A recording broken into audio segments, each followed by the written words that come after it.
O Esporte pela Democracia, coletivo organizado por atletas e ex-atletas, emitiu um comunicado cobrando Lula pela permanência de Ana Moser no Ministério do Esporte. Por isso a gente volta a conversar com a Luciana Verdolim, dessa vez ao vivo, para saber quais são as atualizações. Luciana, muito boa tarde a você. Boa tarde, David. Boa tarde a todos. Olha, entre os atletas, a avaliação é o seguinte: o Ministério dos Esportes não pode ser tratado como um puxadinho. Eles alegam que esporte é saúde, qualidade de vida, educação e inclusão. Por isso, até lançaram um movimento nas redes sociais do Fica Ana Moser.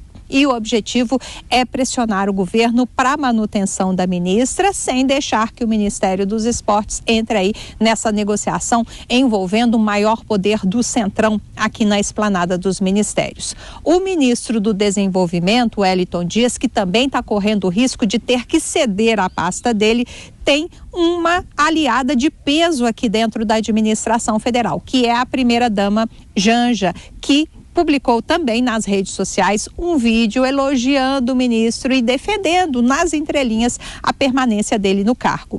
Dentro do Palácio do Planalto, o que se comenta é que a opinião da primeira-dama tem aí um peso imenso para o presidente Lula. Por isso, a avaliação é que, apesar do governo ter sinalizado que quer fazer essa reforma ministerial, existem entraves importantes que precisam ainda ser negociados. Daqui até agosto, quando os deputados voltam ao trabalho lá na Câmara dos Deputados, deverá haver uma intensa negociação, uma intensa discussão em torno dessa remodelagem dentro da administração federal. Os senadores ainda trabalham essa semana e logo depois iniciam também o recesso parlamentar. Por isso, a expectativa é de bater o martelo essa semana apenas com relação ao Ministério do Turismo.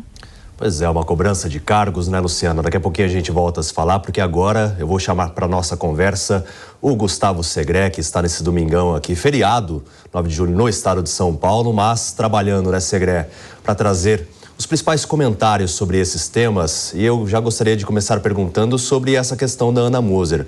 Você acredita que ela consiga permanecer no cargo?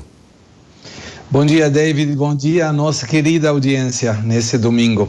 Você sabe que a política tem uma característica muito interessante, que não importa a meritocracia que possa ter a pessoa que ocupa um lugar, e sim como esse lugar possa ser disputado por outros partidos ou por outros interesses políticos nesse toma lá de cá. Seria mais ou menos como se uma empresa privada, o gerente comercial tivesse que sair porque alguém, cliente, pede que ele saia. Ou, na tentativa de mudar o gerente comercial, ele tenha de ficar porque os clientes pedem que ele fique. É uma questão do ponto de vista privado difícil de entender, mas é uma moeda de câmbio muito comum na política. O que fica curioso é essa questão da primeira-dama se manifestar. Eu duvido, na forma pessoal, que a primeira-dama faça alguma publicação numa rede social sem o presidente estar de acordo ou pelo menos estar ciente dessa comunicação. Então aí entra uma segunda questão dentro dessa maravilhosa negociação política, que é os bastidores. Coisas que não são ditas, mas que existem.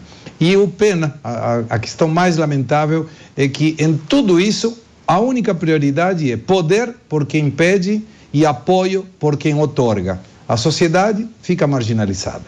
E, Segré, o critério principal e único deveria ser técnico, né? Mas a gente não vê isso. A gente vê que esses cargos realmente são usados para uma articulação política, né? E esse é um problema, mas que não é desse governo. A gente teve no governo anterior os ministérios técnicos, em que não era importante a ideologia e não era utilizado, pelo menos se fosse utilizado era mais dissimulado, não era uma questão tão aberta como nesse caso.